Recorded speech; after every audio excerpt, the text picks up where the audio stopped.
Welcome to the GCN Tech Clinic, where Alex and I will aim to answer your bike, tech and maintenance and, cycling related questions. As ever, you can submit your questions down below in the comments section using the hashtag askgcntech, and we'll do our best to answer as many of them as possible within the allotted time. Barry Baker first with his question says, I'm thinking about getting a power meter, but what type? What are the pros and cons of pedal and crank-based power meters, etc.? Oh, I love this question. Right, so we've collectively used pretty much every single power meter out there. Pretty much. At some point, and we've used all different types of power meters, like in different locations. Personally, I'm not a fan of pedal-based power meters because although there is the advantage of being able to swap them easily from bike to bike to bike, the pedal is a consumable part of the bike. Susceptible to damage. And it's exposed to damage. Yeah. Whenever your bike falls over, what's the first bit that hits the ground? The pedal. It's always taking impacts. And it's actually notoriously difficult. It's much harder to make an accurate power meter on a pedal than it is on the crank or the rear hub. Those places are much more easy to accurately measure power. I think that the other thing is whether you go left-sided, single-sided, or which is typically the left side or dual-sided. I would say it's always worth going dual-sided. If you're on a budget and you'll just try, single-sided is better than nothing. But I would say it's worth going dual-sided. I would agree with your comments. Single-sided is, if you're on a budget, is a fantastic way of trying to get a power meter. And I would also agree with you about your comments on pedal-based power meters. But I am going to say, in more recent times, I'm starting to appreciate the benefit of being able to swap a pedal-based power meter across different bikes. So that's a sort of advantage that's grown on me a bit in recent times. So there you go. It ultimately depends on you and how many bikes you have, the kind of riding that you do, and whether or not you want to have power on every single one of those bikes. And, if it were me, then I would be happy to have like one really good crank-based power meter and swap it between, say, a TT bike and a road bike. As and when. As and when I need fair. it. But, all right. Yeah. Next question, over to you then. Is from Isaac CX9XQ. Sounds like one of Elon Musk's children. Great. Hi, Ollie and Alex. Just bought a pair of pulley wheels with ceramic bearings. Should I put some lube or grease in them before putting them on, and how should I maintain them? Thanks. I don't know the exact brand, so can't be sure, but usually they come greased, these things. Yeah. Normally they have a specific sort of mineral oil grease that you would apply for them. I know that in the case of Ceramic Speed, which are kind of like the big players, big players, they typically sell theirs with a little like eye drop bottle of this stuff, and it's like a lighter mineral oil grease that you would put in those pulley wheels, and then you just service them. Regularly. You take it apart, and sort of as and when it needs it, you apply. Quick difference between those two things. Basically, the thinner and runnier the oil or grease you're using, the more regularly you're going to have to service them. But as a trade-off, in your hands, they're going to spin really fast, but that's not necessarily a big deal. Yeah.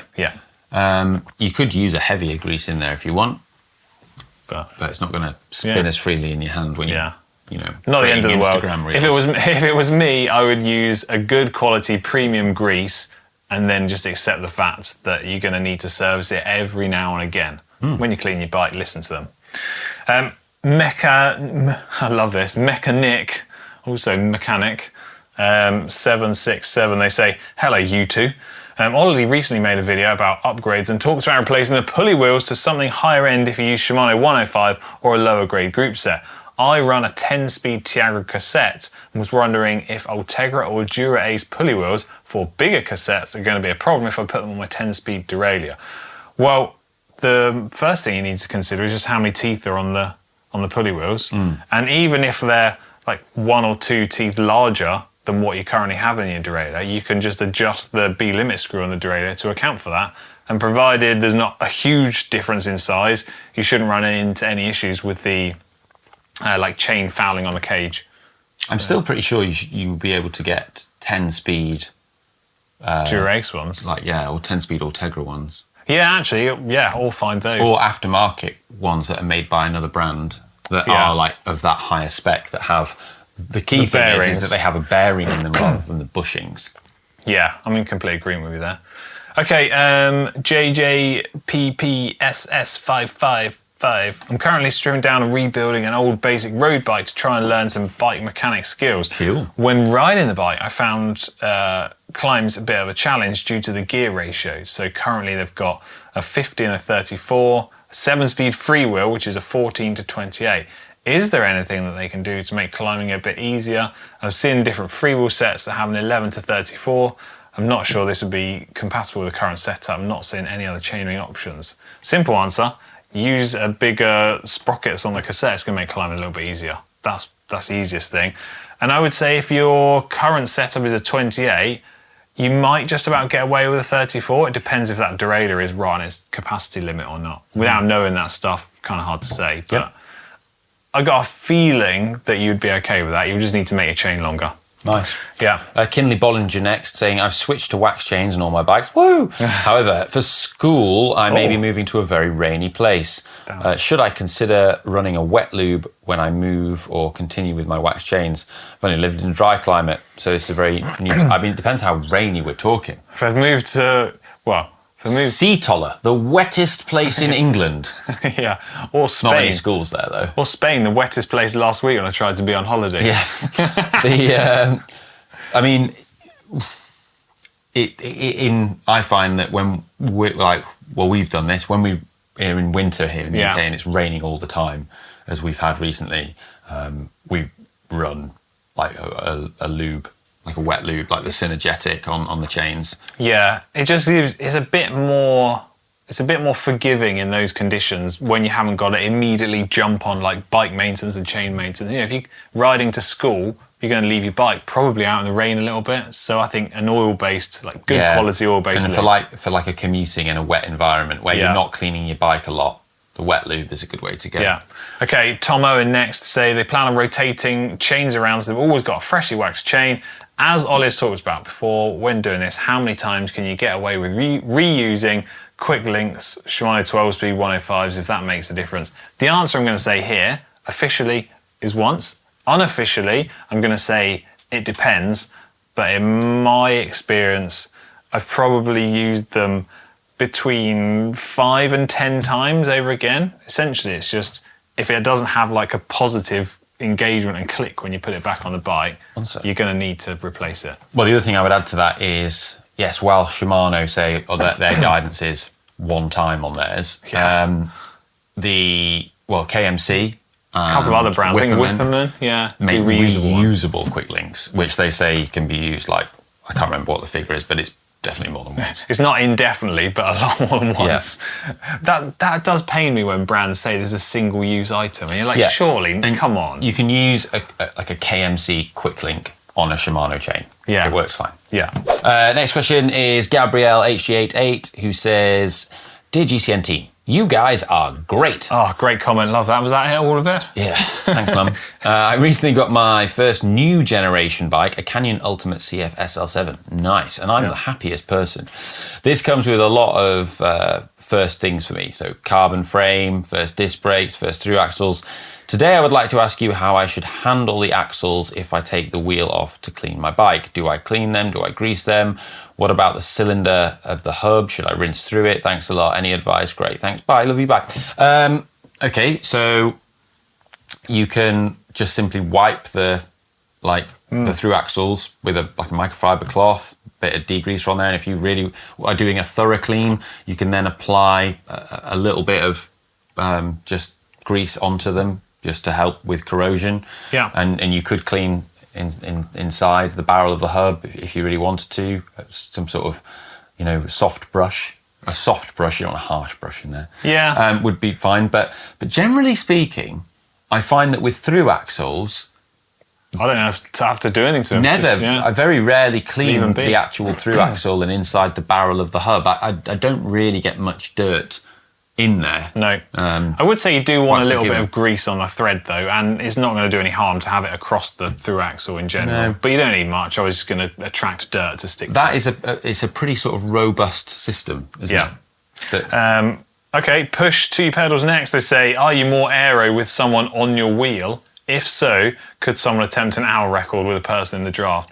I believe you are more aero. You are, yeah, with yeah. someone So, according to studies done by Professor Bert Blocken. Professor Bert Blocken, who's like the sort of king of sort of aerodynamic studies involving riders and groups of riders. Yes, having a rider behind you actually reduces your drag in front. So next time someone's wheel sucking you, they're actually helping you go a little bit faster, is a way you could look at it.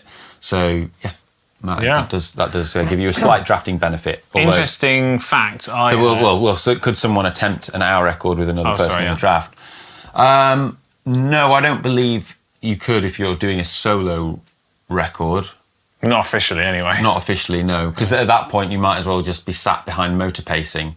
But for a motor pacing record, yeah, kind of. But then if you were doing a motor paced record, then the person behind would get a record as well. Well, yeah, but the massive benefit from being motor paced with a huge wake in front of you that you can sit in is going to totally sort of obliterate the sort of slight added benefit of having someone else behind you extending that wake. I mean, the wake could be so big from the vehicle you're sat behind that it makes someone sat behind you irrelevant anyway. Yeah, actually, I'm in complete agreement with you there. Yeah. Right, okay, on to our last question. This is from Kurt Odra 8785. They say, if you're spending a lot of money on a bad combination of parts, this was talking about corrosion on spoke nipples. Aluminium rims would be cheaper and you're less likely to get galvanic corrosion. And this was someone asking for advice on whether they should lubricate their spoke nipples. And I was like, I don't think that's something you should do. Have you ever done this? I like the way that they've gone, the second, I need to read this out, right? Yeah.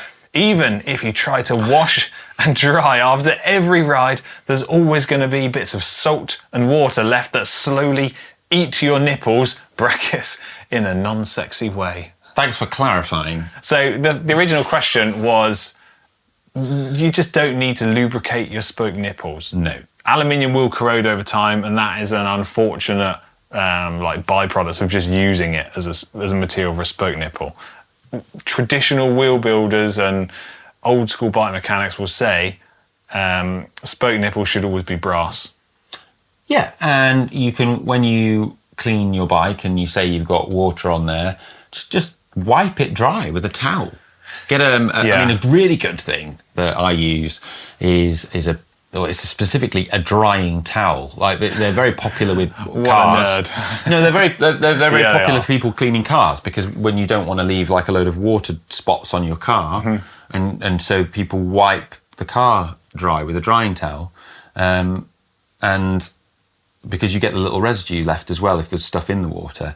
So you can just use one of those. Like you can find them on like online retailers. Like it's called a drying towel. It's like a special microfiber towel that's good at absorbing a lot of water. What I would say in terms of salt that's left over from roads, well, if you wash your bike off thoroughly after you've... Yeah, you carry most of it away. Yeah, and also avoid using cleaning products that aren't designed for bikes and metals, because sometimes those will have salts in them. Like dishwasher soap or dish soap has got salt in it, which is bad for your bike. Yeah. There you go. Right, that's it. This week's Tech Clinic done and dusted. I say it every week. If we didn't answer your questions, I apologise. Get them in the comments section down below. Hopefully we'll pick them out next week. Right, see ya. Love you, bye.